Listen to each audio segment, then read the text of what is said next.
آخری واقعہ جو اہم واقعہ ہے پہلے 40 سالوں میں کعبے کی تعمیر کا واقعہ. جب اللہ تعالیٰ کے پیارے پیغمبر صلی اللہ علیہ وسلم کی عمر 35 سال کی ہوئی تو قریش نے دیکھا کہ کعبہ جو ہے بہت ساری دراڑیں پڑ گئی کعبہ پہ. اللہ تعالیٰ کا گھر ہے اور اوپر چھت بھی نہیں تھی تو کئی مرتبہ چور آتے اور خزانے لوٹ لیتے. انہوں نے سوچا کہ اللہ تعالیٰ گھر کی تعمیر و نو کرنی ہے اور ایک بات پر ان کا اتفاق ہو گیا, معاہدہ کیا کہ حلال مال سے ہی اللہ تعالیٰ گھر کی تعمیر کرنی ہے. حرام مال اس میں کبھی بھی ہرگز شامل نہیں کیا جائے گا. حرام کمی کا تصور کیا تھا اس زمانے میں؟ یعنی سود, دیکھو اس زمانے میں سود کو سود ہی سمجھا جاتا تھا اور اسے حرام تصور کیا جاتا تھا. اس میں سود شامل نہیں ہوگا, اس میں بغی جو بدکار عورتیں ان کا پیسہ شامل نہیں ہوگا, ان میں کسی کا لوٹا ہوا مال شامل نہیں ہوگا. تو حلال مال اگر کم بھی پڑ گیا تب بھی کوئی ہے, لیکن حرام اس میں ایک درہم بھی شامل نہیں کیا جائے گا. اچھا, ایک معاملہ طے ہو گیا. دوسرا معاملہ باقی تھا کہ کعبے کو پہلے گرایا جائے گا پھر تعمیر نو ہوگی نا. اب اللہ کے گھر کو گرائے گا کون؟ وہ یہ ڈرتے تھے کہ اگر ہم اچھی نیت سے بھی اللہ تعالیٰ کے گھر کو توڑنے کی کوشش کریں گے تو ہو سکتا ہے آسمان سے کوئی آفت آ جائے, کوئی مصیبت آ جائے. تو ڈرتے تھے. اب کون شروع کرے گا؟ سیدنا خالد رضی اللہ عنہ کے والد الولید بن المغیرہ کافی بہادر تھے. سب سے پہلے وہ گئے, آگے بڑھے اور کعبے کی دیوار کو توڑنا شروع کیا. جب لوگوں نے دیکھا کچھ ہوا نہیں, آسمان کی طرف دیکھتے رہے, کہیں سے کوئی پتھر گرے گا, کوئی بجلی آسمان سے گرے گی, کچھ نہ ہوا. تو پھر سب ایک ساتھ مل کے کعبے کی دیواروں کو توڑا اور پھر نئے سرے سے کعبے کی دیواریں بنائی. اب ایک اور مسئلہ ہو گیا, جب دیواریں تھوڑا سا اوپر ہوئیں اور حجر اسود کو رکھنے کا وقت آیا پھر ان میں آپس میں اختلاف ہو گیا. اب سب سے برکت والا پتھر, سب سے عظیم پتھر رکھے گا کون؟ دیکھیں باقی دیواریں تو سب مل کے مزدوری کر رہے ہیں اور بنا رہے ہیں ساتھ ساتھ. اب یہ کون رکھے گا؟ آپس میں لڑائی ہوئی, کئی دنوں تک کام رک گیا, یہاں تک مسئلہ ہو گیا کہ آپس میں قتل و غارت ہونے والی تھی ارض الحرام میں. دیکھیں یہ بڑی بات ہے نا. اب ایک قبیلہ کا سردار پتھر رکھے گا تو باقی قبیلے کہاں جائیں گے؟ وہ تو ہمیشہ پوری تاریخ میں لکھا جائے گا کہ فلان شخص نے پتھر رکھا تھا, جب کعبے کی تعمیر ہوئی حجر اسود فلان نے رکھا تھا, تو اس کا قبیلہ اوپر ہو جائے گا, باقی تو نیچے رہیں گے نا. دیکھیں نسب اور نام کی اہمیت دیکھیں. آج کل بھی دیکھیں لوگ اپنے نام کے لیے کیا کچھ نہیں کرتے, سبحان اللہ. تو انہوں نے پھر ایک چیز پہ اتفاق کیا, انہوں نے ایسا کرتے ہیں جو اس دروازے سے کل صبح سب سے پہلے داخل ہوگا وہی ہمارا فیصلہ کرے گا. اب اس دروازے سے کون آئے گا؟ جسے اللہ تعالیٰ, دیکھیں ان کا عقیدہ تو دیکھیں, جسے اللہ تعالیٰ پسند کرے گا نا وہی شخص آئے گا. ہمارے بس کی تو بات نہیں, ہم تو لڑ رہے ہیں نا. فیصلہ تو اللہ تعالیٰ کرے گا. کیسے کرے گا؟ جو بھی فلان دروازے سے, اس دروازے سے جو سب سے پہلے داخل ہوگا صبح تو وہی پتھر رکھے گا, حجر اسود وہی رکھے گا. اتفاق ان کا اتفاق ہے. اب صبح سب پہلے داخل ہوئے, انتظار کر رہے ہیں. اللہ تعالیٰ کے پیارے پیغمبر صلی اللہ علیہ وسلم سب سے پہلے اس دروازے سے داخل ہوتے ہیں. ان سے رہنے کی سب مل کے کہتے ہیں رضینا به الصادق الامین. ارے اس پر تو ہم سب راضی ہیں, یہ تو صادق امین ہے. سب تو آپ صلی اللہ علیہ وسلم کو پتہ نہیں تھا کہ کیا ہو رہا ہے. سبحان اللہ. جب یہ معاہدہ آپ صلی اللہ علیہ وسلم موجود نہیں تھے, کیا بات ہے؟ انہوں نے کہا بھئی یہ بات ہے. تو فیصلہ یہ ہوا. اللہ تعالیٰ کے پیارے پیغمبر صلی اللہ علیہ وسلم کی حکمت دیکھیں. اب بڑا مسئلہ ہے, مسئلے کو یعنی سلجھانا دیکھیں کس طریقے سے. بڑے مسائل میں بعض لوگ کو اللہ تعالیٰ اتنی توفیق دیتا ہے کہ بڑے مسائل ہوتے ہیں ان میں سے اس طریقے سے حکمت عملی سے وہ کام لیتے ہیں کہ سارے لوگ خوش ہو جاتے ہیں.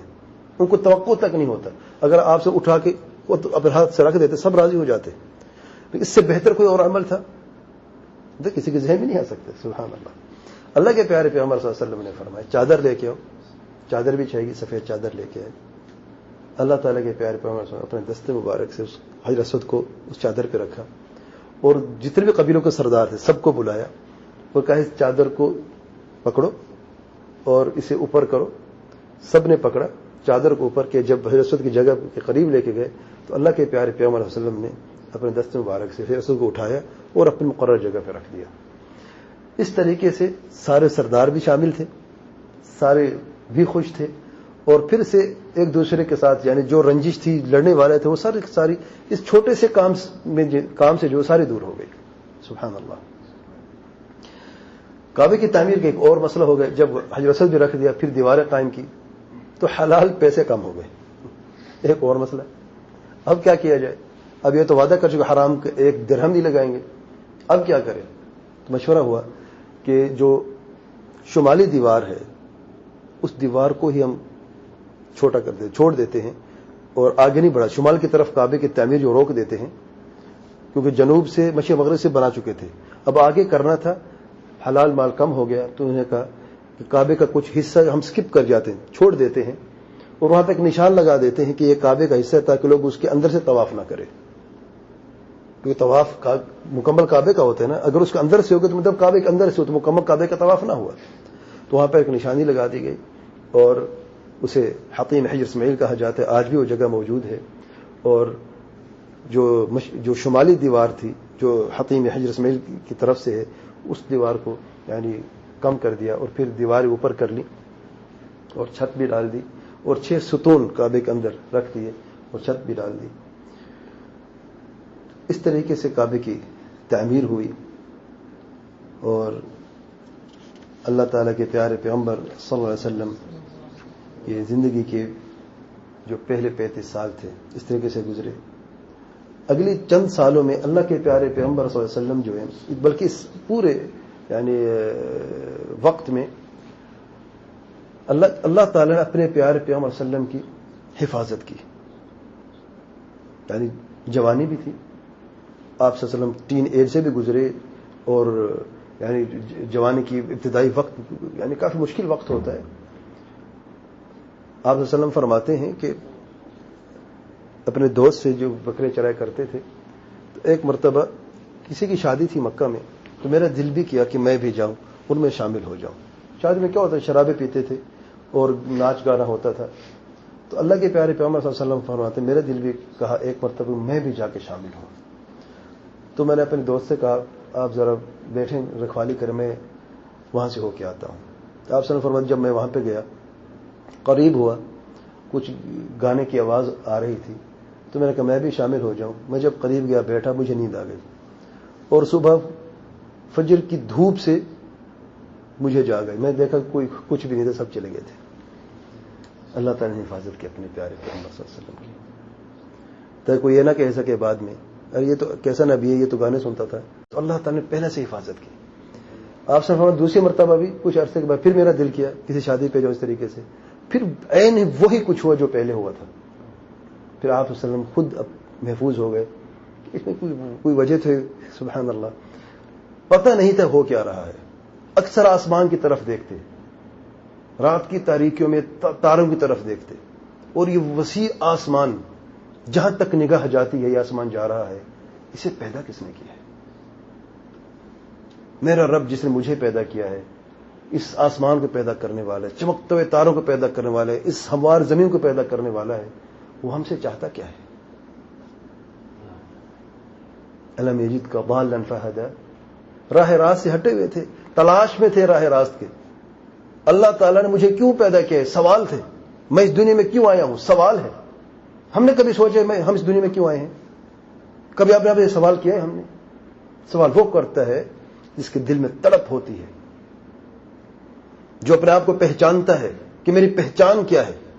اس دنیا میں اور بھی مخلوقات ہیں, بکری ہے, جانور ہیں موجود ہیں, وہ کیوں آئے ہیں اور میں کیوں آیا ہوں؟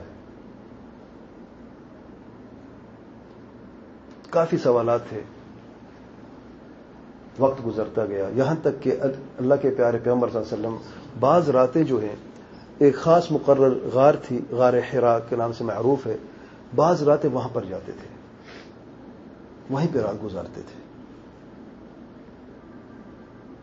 اس انتظار میں کہ کہیں سے کسی طریقے سے پتہ چل جائے، میرے چند سوالوں کا جواب کہیں سے مل جائے۔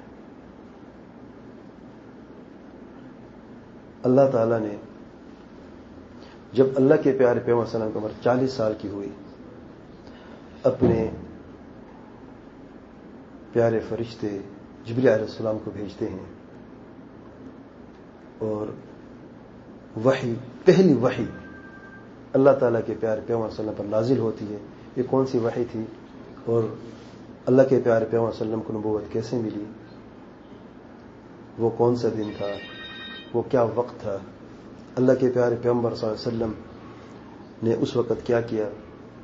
نبوت ملنے کے بعد اللہ تعالیٰ کے پیارے پیغمبر صلی اللہ علیہ وسلم کا وقت کیسے گزرا؟ مخالفین نے کیا کیا؟ اپنے قریبی لوگوں نے کس طریقے سے اس خبر کو سنا؟ دوست کون بنا، دشمن کون بنا؟ انشاءاللہ اگلے درس میں اس پہ بات کریں گے۔ واللہ اعلم۔ سبحانک اللہم و بحمدک، اشہد ان لا الہ الا انت، استغفرک و اتوب الیک۔